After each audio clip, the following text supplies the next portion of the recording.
గత కొంతకాలంగా మాస్ రాజా రవితేజ నుంచి సరైన మాస్ సినిమా రావట్లేదనేది ఫ్యాన్స్ మాట. మధ్యలో వచ్చిన క్రాక్, ధమాకా చిత్రాలు గ్రాండ్ హిట్ అయినా అవి ఆయన కెరియర్ కు పెద్దగా ప్లస్ కాకుండా పోయాయి. భారీ బడ్జెట్ తో తెరకెక్కిన Mr Bachchan, Tiger Nageswara Rao, Eagle చిత్రాలు కూడా భారీ నష్టాలను చవిచూశాయి. డిఫరెంట్ జోనర్లో చేసిన యాక్షన్ సినిమాలు తనకు అచ్చిరావని, తనకు బాగా కలిసొచ్చిన మాస్ యాక్షన్ చిత్రాలతోనే కంబ్యాక్ అవ్వడానికి ప్రయత్నిస్తున్నాడు. ప్రస్తుతం రవితేజ మాస్ జాతర అంటూ ప్రేక్షకుల ముందుకు రాబోతున్నాడు. భాను భోగవరపు దర్శకత్వంలో వస్తున్న ఈ చిత్రాన్ని సితారా ఎంటర్టైన్మెంట్స్, ఫార్చ్యూన్ 4 బ్యానర్స్ సంయుక్తంగా నిర్మిస్తున్నాయి.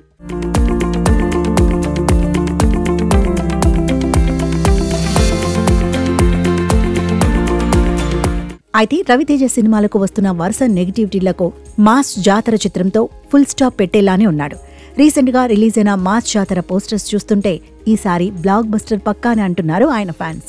ఈ చిత్రంలోని పాటలు, యాక్షన్ సన్నివేశాలు, రవితేజ మాస్ అపియరెన్స్ తో థియేటర్స్ లో మాస్ పూనకాలొస్తాయని చిత్ర యూనిట్ తెలిపింది. తాజాగా రవితేజ ఫ్యాన్స్ కు అదిరిపోయే ట్రీట్ ఇవ్వడానికి చిత్ర యూనిట్ కూడా ఫిక్స్ అయింది. జనవరి 26న రవితేజ పుట్టినరోజు సందర్భంగా మాస్ జాతరకు సంబంధించి స్పెషల్ గ్లిమ్స్ రాబోతోంది. రవణ దావత్ షురూరాబాయ్ అంటూ ఒక పోస్టర్ను కూడా చిత్ర యూనిట్ రిలీజ్ చేశారు. ఈ పోస్టర్లో రవితేజ భోజనానికి ముందు కూర్చున్న విధానం డిఫరెంట్ గా ఉంది. మరి పోస్టర్ తోనే ఈ రేంజ్ హైప్ క్రియేట్ చేసిన చిత్ర యూనిట్ గ్లిమ్స్ తో మరిన్ని మ్యాజిక్లు చేస్తారో చూడాలి. ప్రస్తుతం శరవేగంగా షూటింగ్ జరుపుకుంటున్న ఈ చిత్రంలో రవితేజ సరసన శ్రీలీల నటిస్తుంది. ఇప్పటికే వీళ్ళిద్దరి కాంబినేషన్లో వచ్చిన ధమాకా సూపర్ హిట్ అవ్వడంతో మాస్ జాతరకు మంచి హైప్ క్రియేట్ అయింది. ఈ చిత్రానికి బీమ్స్ సిసిలోరియో సంగీతాన్ని అందిస్తున్నాడు.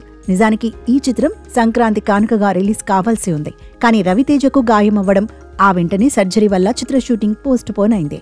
సంక్రాంతి రేసు నుంచి సమ్మర్ కానుకగా మే 9న ఈ చిత్రం విడుదల కానుంది.